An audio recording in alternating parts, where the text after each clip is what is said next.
So we're testing two of these Leatherman Raptor style scissors today. This is the first one we'll test. This one comes in around $30 or so on Amazon, and you'll notice that it cuts right through the jean material. Basically no issue at all. These jeans, again, I've used these for changing oil, so they are very, very dirty.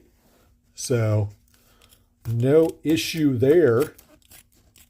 Again, cuts right through. So let's go ahead and try the new version. Now this is only available what I've seen on AliExpress. And let's go ahead. Again, cuts through pretty good. Let's find a little bit thicker part right here.